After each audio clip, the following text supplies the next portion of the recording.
Урматтуу делегаттар, сиздерге терең чоң ыраазычылык билдиргим келет. Анткени сиздер съездге келип катышып, өзүңөрдүн алтын убактыңарды аябастан келип, угуп биздин сөзүбүз. Биздин сөзүбүз ак. Азыркы келип жаткан жергиликтүү кеңештик шайлоолору биз үчүн абдан маанилүү. Биз Жол кеңештин депутаттары, Жол кеңештин Өнүгүү прогресс фракциясы шайлоо боюнча мониторинг жүргүзөт. Биз талап кылабыз, шайлоо таза өтүш керек, мыйзам бузуулар болбош керек, административдик ресурс колдонбош керек. Мен жергиликтүү өз алдынча башкаруу органдарынын жетекчилерине кайрылгым келет. Биз мониторинг жүргүзүп, эгер сиздер мыйзам бузсаңар, сиздер жоопко тартыласыңар. Мен дагы айткым келет биздин делегаттарга, партиялаштарга, сиздер дагы мыйзам бузбагыла. Мыйзам чегинде, мыйзам менен иш алып барып, элдин жүрөгүн коркутуу менен ала албайсың. Элдин жүрөгүн сөз менен, жумуш менен ушул жүрөктү алсаң, ошондо гана жеңесиң, урматтуу коллегалар. Мен сиздерге ишенем. Мен сиздерге эмне үчүн ишенем? Анткени биздин сөзүбүз да, жолубуз таза. Биз бирөөнүн мүлкүн алып, бирөөнүн жерин тартып алып, андай биздин ишибиз жок. Ошондуктан мен сиздерге баардыгыңыздарга жергиликтүү кеңештин шайлоолорго катышып аткан кандидаттарга ак жол каалайм, ийгиликтерди каалайм. Мына кече жакында мыйзам киргизилди. 10% порогду көтөрөбүз деп. Биз айтат элек, Жол кеңештин шайлоолоруна 10%, 9% болуш керек, туура. Ошондо партиялар, ири болуп партиялар парламентте азыраак болот. Бирок жергиликтүү кеңештердин шайлоолорунда 7% боюнча калыш керек. Анткени мына бизге окшогон жаңы ачылган партиялар ошо жергиликтүү кеңештин шайлоолоруна катышып, кийин келечекте алар чоң партияга айланат деп ишенет элек да. Ошон үчүн биз ошону колдонобуз. Урматтуу делегаттар, бул жерде Фархат Салиевич Карымшаков бул Жол кеңештин шайлоого катышып талапкер болгон. Азыр бул жерде ал президенттик жөнүндө сөз сүйлөдү. Мен ойлойм, ар бир президент шайланган бизде Кыргызстанда эл аркылуу шайланган. Алар президенттер вазифасын, тарихий вазифасын аткарган. Бүгүнкү күндө биздин аз иштеп аткан урматтуу Алмаз Шаширович Атамбаев өзүнүн дагы тарыхый миссиясын аткарып келатат. Бул тарых. Президент институту бул эмне? Урматтуу коллегалар, президент институту бул биринчи, бул мамлекеттин башчысы, бул бүтүндөй элдин атасы. Президент ал Жол кеңештин жана өкмөттүн ортосундагы калыс боло турган саясий арбитр. Эгерде Жол кеңештин өкмөттүн ортосунда келишпештиктер болсо, ошондо президент чыгат. Ошондо президенттин күчү менен ал өзүн бир ынтымакка алып келет деп айтат элек. Президент бүт дүйнөдөгү чет мамлекеттерде элдин атынан сөз сүйлөйт. Элдин атынан биздин кызыкчылыктарды коргойт. Биздин мамлекеттин атынан бул символ катары көрүнөт. Ошондуктан урматтуу партиялаштар, президент болуш бул жөнөкөй эле бир иш эмес. Президент болуш ар кимдин колунан келе бербейт. Бул чоң жоопкерчилик, урматтуу делегаттар. Биздин партия 2017 жылдагы президенттик шайлоого активдүү катышат. Биздин партиядан биздин кандидатыбыз чыгат, же болбосо башка жакшынакай татыктуу талапкер чыккан болсо, биз ошону колдойбуз, урматтуу депутаттар, коллегалар. эле бул кызмат өтө жооптуу. Жөнүндө бир көчөдөн алып келип, жөнөкөй бир адамды отургузуп бул туура эмес. Анткени анын колунда мамлекет болот, анын колунда бүтүндөй элдин тагдыры болот деп айткым келет. Урматтуу коллегалар, урматтуу делегаттар, биз айткым келет принцип боюнча. Биз мына жол кеңештин жол кеңеште спикерликке талапкерлер көргөзүлүп, биз айтканбыз. Биздин мамлекетте демократия болуш керек.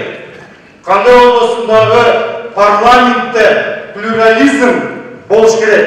Ар кандай сунуштар айтылыш керек. Сунуштардын атаандаштыгы болуш керек. Мына биз айттык, ар дайыма альтернативдүү шайлоо болуш керек. Парламентте спикер болобу, альтернативдүү болуш керек. Комитетти төрагага шайлоо болобу, альтернативдүү болуш керек. Омбудсменге шайлоо болобу, альтернативдүү болуш керек. Кандай болбосун, кайсы шайлоо болбосун, альтернативдүү болуш керек. Анткени биз элге, депутатка жана башкаларга альтернативдүү калапкерлерди көрсөтсөк, ошондо эл өзү тандап каалаган адамды тандаш керек. А жок, мына бул адамды шайлайсыңар, бул адам болот деп андай мажбурлап, андай ишти жүргүзбөш керек. Принцип дегенибиз ошондон биз 29 статьяда Конституцияга өзгөртүү боюнча 26-га макул болдук. Биз эч кандай бир көчөгө чыгып, же бир туура эмес жумуштарды аткарган жокпуз. Биз парламентте мыйзам чегинде 3 статьяга макул эмес деп айттык. Бул биринчи, мамлекеттин кызматкерлерине чектөө киргизип атышат. Ага биз макул болбодук.